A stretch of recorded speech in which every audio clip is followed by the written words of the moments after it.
познат... Оние чиновници кои седат во некои министерства се сведоци на известни, да речеме, коруптивни сделки на ваков или онаков начин, директно или индиректно, бидејќи се дел од таа институција, и да речеме ги гризе совест што тоа го гледаат и што се делумно сведоци и непосредно вклучени во таква една активност, ги гриже совест, а не се во состојба да се отважат и тоа да го пријават во интерес на општото. Значи, или да, хипотетички, што би им се случило доколку го пријават? Не, ние мораме да работите да ги ставиме во некаков систем. Значи, заштитата на пријавувачи, било на корупција, било на недозволено или незаконито однесување и во јавниот сектор, значи во државата, во институциите, но и во приватниот сектор и во сите други сектори, мора да биде обезбедена. Значи, ние сме потписници на сите меѓународни конвенции, кои што се залага за тоа да биде заштитен секој оној што сака да пријави одредена аномалија, одредена неправилност, оној кој што сака да пријави корупција. Значи постои меѓународна конвенција на која сме ние потписници, а со која се презема обврската тој тип на луѓе да бидат заштитени. Апсолутно. Ние сме потписници и на Конвенцијата на Обединети нации за борба против корупција, со тоа се гордееме, ние ја ратификувавме таа конвенција. И во една од основните барања на таа конвенција е заштита на пријавувачите на корупција. Што би требало државата да преземе како гледаме од тоа што пристапила кон таа конвенција? Апсолутно, се тоа ќе го објаснам. Неслучајно во државите членки на Европската унија веќе во изминатите неколку години интензивно се одвива овие активности на повеќе нивоа, затоа што не постои единствен модел и единствено решение за тоа како ќе се заштитат пријавувачите на корупција. Некои го прифаќаат моделот да донесат посебен закон, други прифаќаат модел тоа прашање да го уредат низ повеќе закони кои што уредуваат повеќе сфери. Во најголем број од ситуациите народните правобранители се јавуваат во улога на брана или некој кој што е тука да ги застапува граѓаните или да постапува во таквите случаи. Некаде тоа се случува преку граѓански. Зборувам за меѓународната пракса. Ние во Република Македонија, како да сме надвор од сите текови европски, светски, затоа што УНКАК е глобална конвенција за борба против корупцијата, ние прашавме, владата имаше ставено во програма од 2012 година носење на закон за заштита на пријавувачи. Сега сме крај на 2013, нема ништо од тој закон. Тоа е ставено и во програмата, државната програма за борба против корупцијата како активност, и тоа никогаш, или и во стратегијата за реформа на јавната администрација. Значи, не постои интерес во нашата држава тоа прашање да се уреди и тоа прашање да се реши. И јас мислам дека во тек се евалуациите во однос на конвенцијата и дека тоа еден ден ќе ни се врати повратно. Но поважно е прашањето како да се направи таа заштита на тие луѓе кои што ќе пријават корупција, да се направи ефикасно. Или да заклучам малку тенденциозно, може некому одговара, не носејќи ги овие закони кои произлегуваат од конвенцијата на која сме потписници, да на известен начин таа психоза на страф се одржува во живот. Видете, Маријан, не е спорно дека секое општество е должно, ако гради еден систем, па и овој систем на заштита на тие што пријавуваат прекршување или пријавуваат корупција, секако дека треба се почне од почеток, од озаконување или донесување на закон.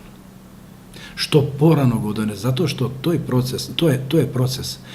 Не може да се каже дека ако јас донесам закон и сум ја завршил работата, кај нас веќе е појава, владе една свест дека ако пријавуваш нешто што не те засегава тебе, ти можеш да трпиш последици.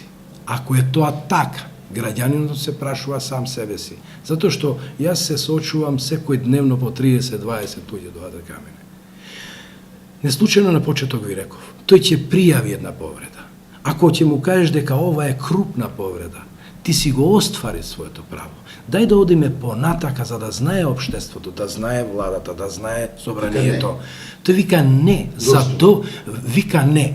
Тоа е треба може да се дадат може да се дадат неколку одговори. Грижата, јас сум загрижен. Да, задоволен сум со ова, не сака да разговара на крајот на краиштата со тебе. Задоволен сум што успеавте да ми го штитите правото. Може би, треба се направи длабока анализа. Меѓутоа, битно е следното. Загрижува фактот дека тоа станува појава. Добро, но ако би имале механизам законски како што вели се кој прилегува од конвенциите и му го понудите, така ќе го охрабрите. Секако дека тоа е еден потик да го охрабриш. Тој треба да ги знае тие правила, дека ако пријавува, ако бара, ако пријавува е заштитен целосно и е сигурен во тоа. Тој треба многу, затоа викам тој процес. Многу време треба да направиш и промотивни кампањи и да имаат верба во институциите, не апсолутно, меѓутоа да имаат голема верба дека ако пријавуваат прават добро за општеството и за себе си, тогаш тие можат да се ослободат и тоа да го направат. Значи, што порано слење или прелење на таа меѓународна регулатива по однос на заштита во нашето мало општество, кое треба да е уште појако, поконцизно, попрецизно, затоа што сме мало општество. Тоа е подобро за да можеме тој процес со позабржени чекори да го развиеме. Инаку, ако рече господа Слажев, дека има и стратегија, дека има и во програма, дека тоа ќе се направи. Треба се поттикнува таа работа. Значи, точно, дека треба да се поттикнува уште повеќе. Мораме прво да ги поттикнуваме луѓето. Ние нашето искуство, може би имавме малце поинакво искуство од омбудсманот. Во последнава година имавме можност да спроведуваме проекти кои што има повеќе кампањи, односно да покажеме дека сме тука да ги поттикнеме граѓаните да пријават и добивме голем број на пријави и излезе од тоа дека дури 30% се такви пријавувачи кои што директно не се засегнати. Начинот на пријавување е многу доверлив, значи до моментот дека тие не се согласат, еве и овде на телевизија Нова да дојдеме да снимеме дебата и разговор. Но општа состојба е во Македонија дека многу тешко доаѓаме до остварување на основните човекови права. Ние ние работевме и на пишување на законот за пристап до информации. Законот го донесовме, го имаме, го применуваме. Сега во извештаите констатираме дека се уназадува, дека институциите многу помалку одговараат на барањата за пристап до информации. И тоа, ќе кажеме зашто станува збор, ќе напишеш барање, ќе бараш информација или ќе ти ја дадат или нема да ти ја дадат, ќе одиш во суд и ќе се расправиш таму дали требало да ја добиш информацијата или не. Нешто што многу малку и би имало последици лично по луѓето, па тешко го остваруваат како право. А овде кога зборуваме за нешто што ќе ги засегне, да пријави работодавач, да пријави тендер наместен или да пријави непостоечки набавени опреми кои што се божемски набавени па не постојат, тука веднаш можеме да очекуваме дека луѓето ќе имаат последици лични и многу повеќе треба да зборуваме за тоа како ќе ги заштитиме. Значи, ваков тип на кампањи, многу се сериозни овие кампањи што ги гледам во Србија. Во Косово е закажана на 14 октомври дебата за нивниот закон за заштита на пријавувачи. Има кампања во Србија за охрабрување на дојавувачите. За законот кој што е во пишување сега, таму многу голема улога има повереникот за заштита на информации и омбудсманот и за правата на луѓето. Таму комисијата, Агенцијата за борба против корупција им издава сертификат, статус на пријавувач, дека не може по основа на тоа да трпи никаква последица за тоа што го пријавил. Значи, веќе има сериозни чекори во оваа насока во окружувањето наше и во регионот. А ние во Македонија како да ништо тоа до нас не допира, ништо не засага. Баш заради тоа како некој да сака апсолутно да ги обесхрабри луѓето и да ја одржи оваа состојба на неподготвеност, не е тоа незаинтересираност, едноставно како да се одлучи некој да прифати ризик дека може би ќе има вашата порака до граѓаните да пријавуваат или да не пријавуваат. Јас би додал само уште една реченица, за да тој процес биде уште потежок. влијаат и економските состојби во општеството. Секако. И по однос на тоа да има се повеќе повреди, и по однос на тоа дека тие што треба да штитат или тие што треба да предначат по однос на градење на системи да бледаат. Така да ова е многу фронтално треба да биде Добро, за крај само кратко. Каква е пораката вашите до граѓаните, да пријавуваат или не? После сите ваши анализи.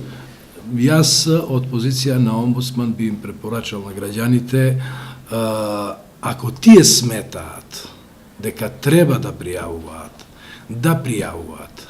затоа што се уште немаме ние во Република Македонија такви јаки заштитни меhanizmi кои можат нив да ги обезбедуваат. Ова ќе кажете дека гласи вака, звучи да се обесхрабрат. Не, напротив, во својство на омбудсман, а во својство на граѓани на Република Македонија би ги охрабрил што почесто да ги пријавуваат. Поготово случаевите што доаѓаат во мојата институција.